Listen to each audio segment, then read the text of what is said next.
India's first metaverse, brought to you by WoWExp.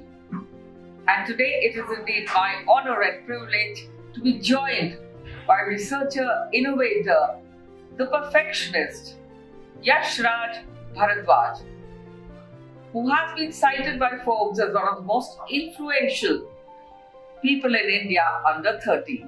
Such a pleasure to have you here with us, Yashraj. Thank you so much. Thank you, Nidhi. And talking about your journey and the immense struggle that both the brothers, Yashraj and Yashraj Bhardwaj, have gone through, how does it feel today when you look back at, say, being a 14-year-old? Take us through that period. Yeah, so I think, so by the way, I'm Yashraj Bhardwaj and I'm 23 years old right now. My journey, and specifically my journey, is not at all complete, or I would say it's totally incomplete with one person, without one person, that is Yashraj, and my identical twin brother, who is 5 minutes elder to me. So Yashraj is basically, I would say, as an elder brother, a father-like figure for me, was somebody that who got me and him both involved into something that we're doing right now and made our life really interesting and exciting. Growing up and being kids, we used to play cricket, and we played a lot of tournaments, a lot of matches, and I think every kid in India really aspires to become a cricketer. I still do. But at the same time, when you come from a family which is, let's say, just making its own needs and just not doing that well, you really tend your parents, and I would say that parents are not at all wrong anywhere, and I think it's all my parents thinking, and it's all their thought process that I'm sitting right now with you and talking about my life. My parents, they were both school teachers, and they both wanted us to focus on something which could give us stability in life.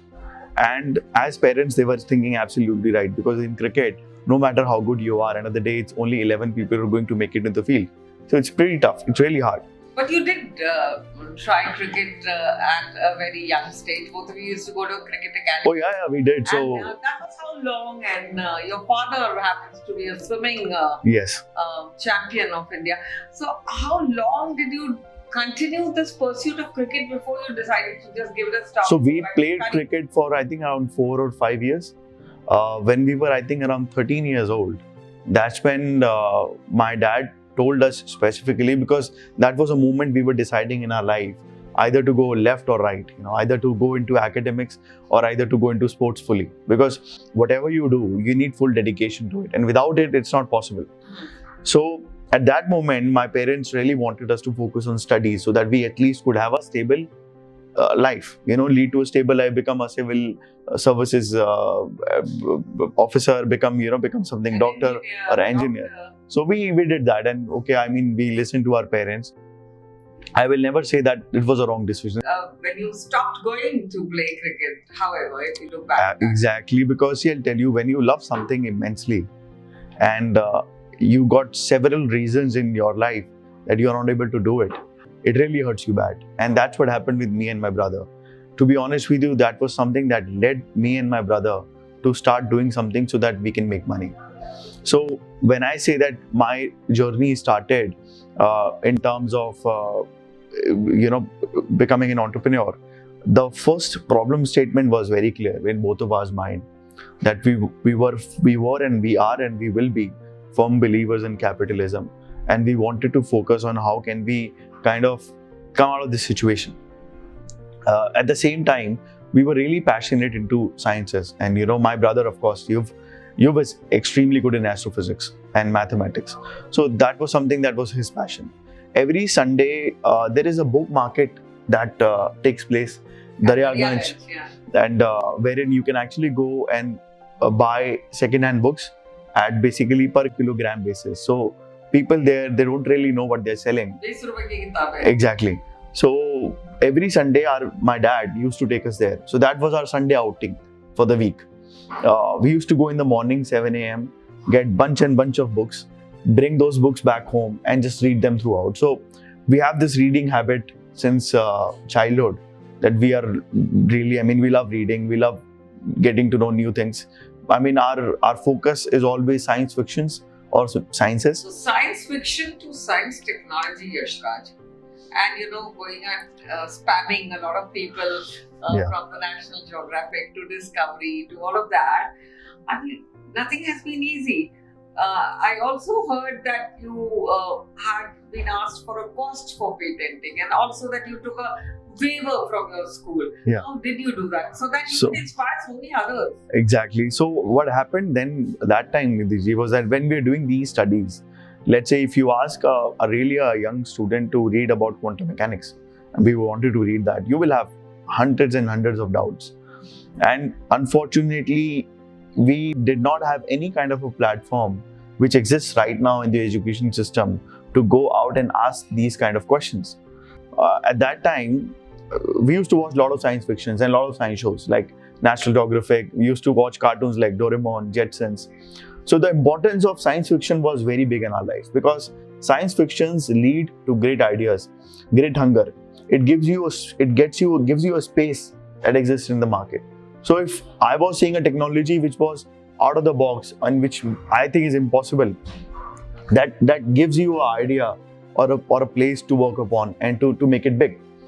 So that was a thought process. Now coming to the science shows, these shows were something that we were really interested. They would clear half of our doubts, but still we were actually struggling. So Yashraj, my brother, he comes up with a very interesting idea of taking out email IDs, Skype numbers, phone numbers of all those professors whose books we are reading and all those people who are coming on those shows. We started spamming them, legit. I mean, we would ask them hundreds and hundreds of questions. We will tell them that, okay, this is where we belong. We don't have money to fly down to that place, but specifically I just need these doubts to be cleared. Initially, we were not getting any response. But what happens is that when you are persistent and when you follow something for a couple of months, you get some kind of knowledge in that domain. And then our doubts started making some sense. So that was a moment we started getting replies from people and all of that. But still, there were few people who were not replying us. So then my brother Yashraj comes up with another great idea of making fake IDs of beautiful girls on Facebook. Now what we did was that we used to literally send these professors and these people doubts using these fake IDs, and literally started asking our doubts that way. I mean, I will not recommend anybody. I'm giving a disclaimer in advance to not to do it. But unfortunately, we had no other way, and we were just like really kids. So, and I am sorry we did that. But anyway, so this was a very interesting part of the journey, and we were clearing our doubts. At that moment itself, we came up with a research paper that how can you technically make a nucleon to travel time. And it was a review paper that we wrote that got published, and it got us a great applaud. We worked on a couple of scientific projects. So at that time, there was this news channel IBN7. They came home and they did a nice big interview, and they wanted to tell our story to people, which really led to a lot of further developments. That we got our first job right after that at Science Museum. So Science Museum started its National Innovation Lab at that time, wherein they were hiring Research A and Research B category scholars. For 4 hours, these scholars every day used to tell other people that what is there in the Science Museum, like basically the guides for the visitors. And the 4 hours you will get lab access free of cost, wherein you can do research, you can experiment things, you can build up your case studies and all that. So, and we used to get 1500 rupees a month as a stipend. So 1500 rupees a month for 6th, 7th class students is absolutely a great amount. I mean, you don't need anything else, right? So we did that, and it could also arrange a plate of chole kulche for you outside the campus. So DTC pass for you. So it was a interesting life that we live in. At that moment, we actually also went back to the school that we were in that time, and we told them that we really want to study more. This is something really interesting. Yes, we want to study more, but unfortunately, coming to school and blocking my 8 to 10 hours a day, it just doesn't make any sense for me. So why don't we only appear for exams, and we want a certain attendance off so that I can focus on my independent research. The way we convinced that, because a lot of media channels, for a fee waiver. Exactly. So a lot of media channels were featuring us, and everybody was writing on us, and we said, okay, we'll write your name next to ours. We said, okay, we want to come to the school to give exams because we want to really do well. My mom had this one thing that you have to be toppers and you have to do well in exams. So I said, okay, we'll take care of that. But other than this, I didn't really want to attend the school, and especially my brother as well. So we went to the school. We said, okay, and any media channel who is featuring us, we want to put your name next to us, get a recognition to school as well. But what we need in return is that you need to give us our attendance off, that we don't need to come to school anymore. We'll come for exams and we'll make sure that we do well. And second is we want a fee waiver, because from 6th, 7th class onwards, we really didn't want to depend on our parents. I mean, a parent, especially Indian parents, they're too sensitive. They work their complete life, and they like my parents have devoted their complete youth to my life. So they both have struggled, they both have worked hard. So if I sit on this chair right now and I tell you that I've struggled a lot in my life, I'm just lying, because my journey is just 8 years. But my journey never started when I was 12 or 13. It started when I was born. And that time, so the time that I invested, double of that time has been invested by my parents. So we never really wanted to be a burden on them. And we said, okay, we want to do it on our own. Fortunately, the school agreed. We got our first office space in the bio lab with a Neel Kamal table and chair. And we started picking up different projects. We used to do these, science projects. We used to make models for kids in the summer vacations. We used to do their holiday homework. So in one season, if we make 5,000 to 6,000, that's a decent amount for us. And while doing this, we used to do our independent research. So we came up finally with one research paper in which we were using pumpkin, kaddu, to basically extract and mine heavy metals out of the water. What happens in water pollution basically is that water pollution is basically because of two reasons. One is that presence of heavy metal inside the water. Second is presence of basic dyes. Now these dyes and other particles can be removed very easily. But what is the biggest problem is that the presence of heavy metals is a big issue. Because if I talk about metals like lead, it accumulates into fatty tissues of your body and causes cancer. If I talk about chromium, it causes another disease. If I talk about arsenic, it causes discoloration of skin. So we did a case study that we tested water. We did sampling of water at River Ganga. At Rishikesh, there was around, I think, 2.6 ppm particulate per matter concentration of lead in 100 ml of water, River Ganga. When I come to Haridwar, Har Ki Pauri, it was 22.6 ppm of lead per 100 ml of the water. And when I talk about Sundarban, which is Bay of Bengal, the lead concentration shoots up to 236 ppm per 100 ml of the water. It's technically the poison. So we said, okay, this is a big challenge. And at that time, Sony launched its PlayStation 4 into the market, which was a big hit. So we wanted a gaming console for ourselves.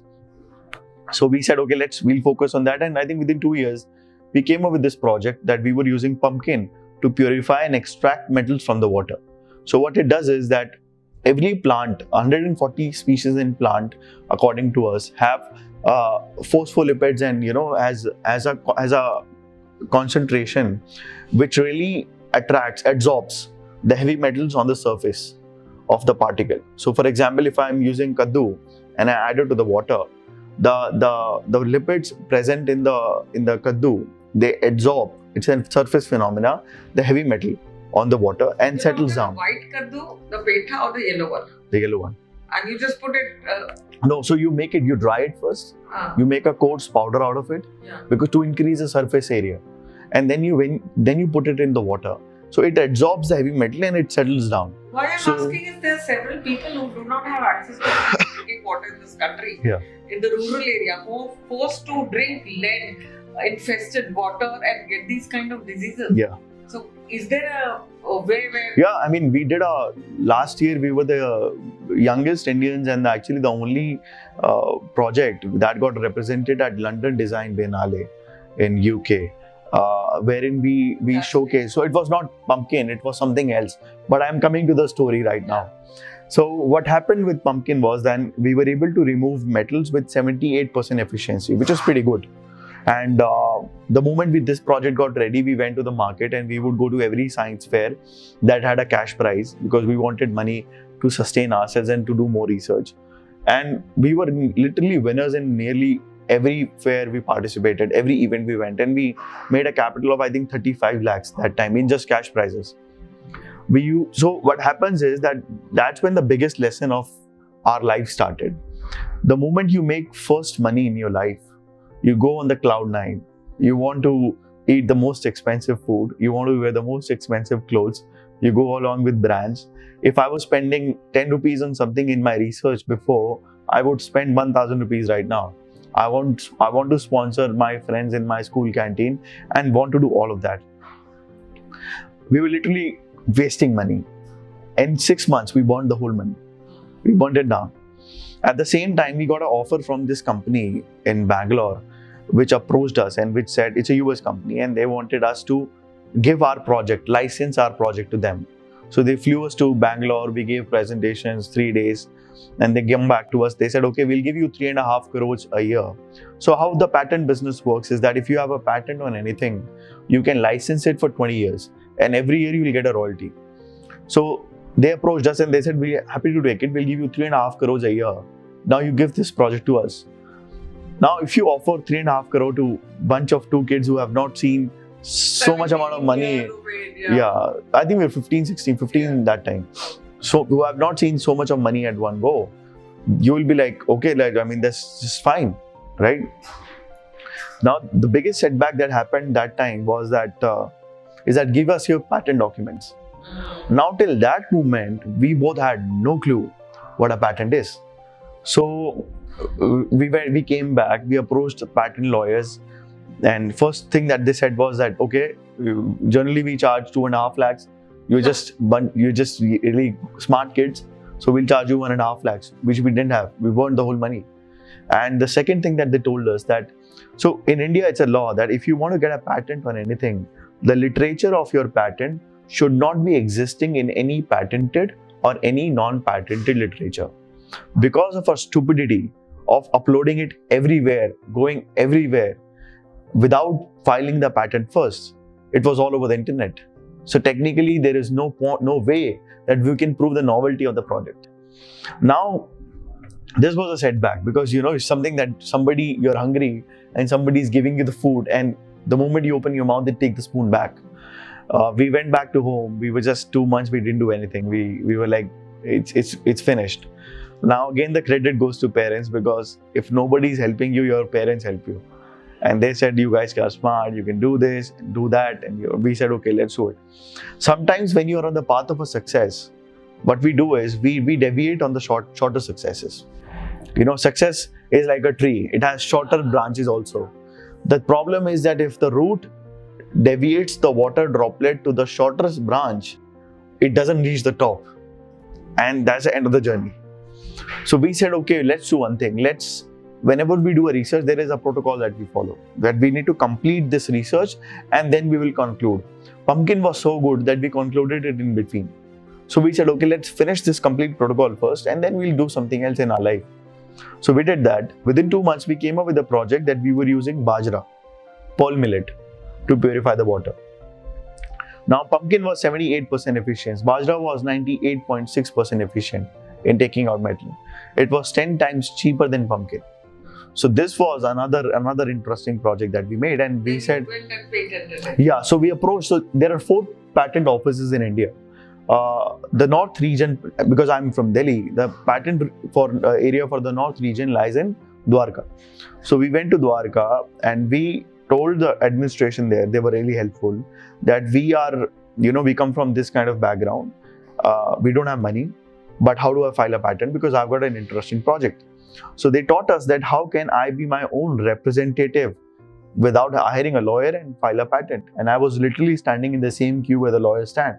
By spending 9,000 rupees, which we took as a loan from my dad, we filed our first patent. And that got published. And eventually that deal happened, and we won a lot of fellowships, a lot of grants. Then you got that yes. So US. yes. So this project became something which really made a lot of things possible for us. Now, the moment we started making money, we started developing more projects. So till now, me and Yuvraj, we have around 15 patent applications that we have filed in a team. We worked on like around 35 to 38 interesting research projects. We still do. We started hiring people like us because we wanted to now do research for other companies, other countries, and we typically ended up starting a research consulting firm wherein we would work with different companies, corporates. We would tell them, okay, you can use this tech stack, you can use this technology, you can use this thing, because there is a big gap in the market. Big research, Fortune 500 companies have their own R&D facilities. But what about the upscaling SMEs? There is no R&D facility for them. Now, all across the world, there is a big market of grassroots researchers also. Independent researchers who are not qualified, but they have interesting projects, interesting patents. So we wanted to bridge that gap in the market and make money. We said, okay, if you are a grassroots researcher, you don't know what to do, you come to my company, I'll sell your technology. And that's how we started this research consulting firm, and we focused, and we went to Dubai, we went to Hong Kong, China, Singapore, Bangladesh. We've just opened our office in California, and for 3 years, I'm also a visiting scholar at UC Berkeley. I teach and mentor MBA students at Haas School of Business.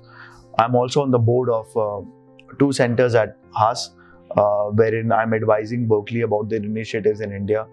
With this, I also got appointed as one of the board member at Berkeley Niti Aayog Industry Advisory Council, and also at National Innovation and Startup Policy of Ministry of Education, Government of India.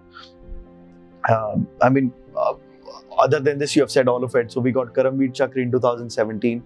We have been nominated for the Padma Shri. Yes, for 2 years we were there. Get it very soon because Let's you hope have a long way to go. You did something like, to my mind, what I'd say, Alexa, switch on the lights. So there is some kind of a brain, Yeah. where that. So it's an interesting project that we worked on, and the patent that we filed, it's called brain-computer interface, that you can really do something whatever you think. So for example, if you want to switch on a light, you just have to think about switching it on. That was something that we developed, and we have a patent on that, and we have a live prototype in my office as we speak. Another few interesting projects that we worked on, and something which is very close to my heart, is this all-in-one medical assistant machine that we made. So We must talk about this, but inside the virtual set, where I'm going to take you to your digital avatar. This is what India's first metaverse is. You're going to be enthralled inside. So viewers, let's take Yashraj and all of us join me in welcoming him to India's first metaverse inside the set. Yeah. So Yashraj, that's your digital avatar in front of me in India's first metaverse. How does it feel, this whole set, resetting the jewel of the crown, Atmanirbhar Bharat, both the brothers, beautiful pictures and blazers. How do you feel? Well, I'm telling you, this is something very, very unique, very interesting. The way the team has put it up all across the walls is just amazing. I can't believe, this is like far, far above from my expectations. So this is absolutely interesting. I'm a fan of virtual reality. I use Meta for my gaming, my workout, but I never knew this could be used for something. And what a fitting tribute to Atmanirbhar Bharat, because I think this team of IIT Kanpur and IIM Lucknow have hats off to them, really. Absolutely. For creating the most amazing sets for everybody, and coming out the first of these series of the Metaverse programs in the world. So my next question to you is, Yashraj, tell me what motivated you to kind of have patents in drones, and you've come up with something in eco-angiography, which is a small kind of a device which can help millions. Yeah. So there is a very interesting story, and a project which is very close to my heart is, as I was speaking, is my all-in-one medical assisted machine. Of course, again, the credit of that also goes to my brother. The credit of everything that I do goes to him, because he's like that motivating factor in my life and gives me all the opportunities to work on interesting things. But in 2015, I lost my grandfather on the day of Choti Diwali because of cardiac arrest. The biggest problem that we saw that time is that, me and my brother, we used to sit with him every day in the evening, and we gave him some milk, and then we went to our room. We got a call from him, I think in next 35-40 minutes, and he's feeling some congestion. And we just thought that this might be a gastric issue because there was no availability of anything that we could test there. And right, so everything just goes, if you're having some kind of stomach ache, you see, oh, it's a gastric issue. So he was having a lot of pain. We eventually, for 25 to 30 minutes, he was just walking constantly and he was having a lot of pain. We thought it's just a gastric issue. He must have eaten something bad and that's why it is happening. And at the same time, again, right after that moment, it started getting bad. We took him to the hospital, but unfortunately, he was no more because we got late. Now, this was something that I would say was the biggest setback in my life, because when I told you that the first TV interview of me and Yashraj, which was about to be telecasted the next week, and my grandfather was calling every relative, he was calling everybody and telling them that, okay, my grandsons are going to be on television. And he couldn't even see that. He didn't see anything. So that was the moment that we realized that how many people in India, especially in the rural parts of India, who are not accessible for preventive healthcare modules, how many people like that would be suffering, and what is the risk attached to their life, and it's just impromptu. So me and my brother, we started researching and working on a prototype, and we developed a machine which is a very small, a palm-sized machine, and can do basic medical tests like your ECG, your QRS, QTC, perfusion index, heart rate, your body temperature, everything. It's a small palm-sized machine, and with a single charge, it operates for 30 days. The reason to do something like this was that to make basic medical test, basic parameter testing accessible for rural parts of India, of the country, and also digitized. So every testing that this machine does, there is a electronic report that gets formed, and that digitized report can be shared with the doctor right away using this device. So it really helps people to get time. And we did testings. Cleveland clinics in Ohio actually subscribed for the testings, which is still right now going. It's a US FDA approved machine that we have. And the purpose of this project is not really to make any money. It's just to serve the humanity, because I think... Drones, how did you get into the aviation space? You need to have a lot of scientific know-how to be able to use drone technology.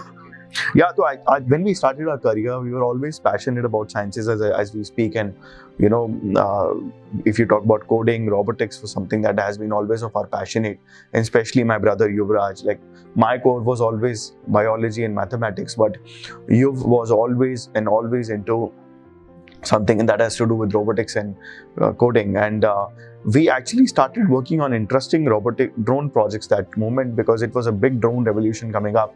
And we said, okay, how can we do it? Because in India, to scale anything, your project should be cost effective. That's a first differential. See, India is a market of masses. It is not a market of class, that you serve the 1%. You have to have a greater market share. You have to serve the bigger audience. To make it servable for the bigger audience, it has to be cost effective. So that's what we were doing.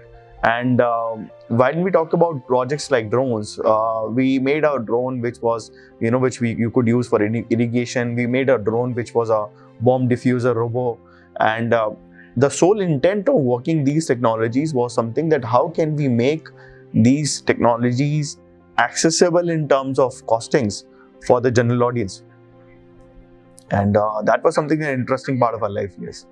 And tell me now, this pivot from the mobile to the desktop, this pivot now from the usual, or just from the 2D, 3D space to the space of meta. How do you see that furthering businesses, real estate? See, I'll tell you, hospitality. I think this shift was already on its way, but the 2 or 3 years of the COVID that we had really accelerated the growth of technology across the world and adaptability of technology as we speak. Right now, even coming out of the COVID situation, everybody, like if I talk about myself, I'm running 60% of my meetings online still. And it is not something that I'm doing it out of pain. I'm doing it out of fun because it is much more easy for me. I don't have to travel. I can spend time with my family and yet I can work at the same time. So I think now going forward, technology is all about that how much people's life can be brought down to the digital world rather than the individual world. So the connectivity that we were aiming as humans, that core values of human system, of a human existence, wherein humans always got along in person, physically, to create moments, to create infra, to create livelihood, to create capitalism, to create socialist ethics. How can that be converted into a digital world?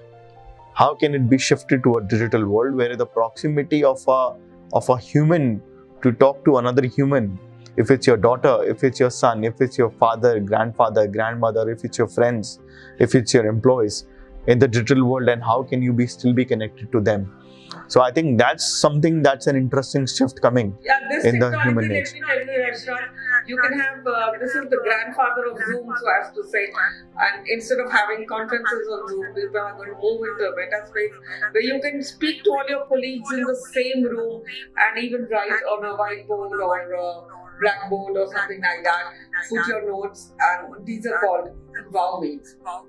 And on that note, I wish you all the best. Thank you. In all your success at Petonic. May you move from strength to strength. Yeah, thank you so much. I'd like to thank you for sparing your precious time and for all your insights that you've shared with us. Tremendous journey, phenomenal experience, and a lot of applause. I wish you all the best in your future endeavors. From the entire team of India's First Metaverse, from the real to the virtual, and the founder and CEO, Naveen Manasvi, I extend my heartfelt gratitude and thank you to you, Yashraj. Thank you so much.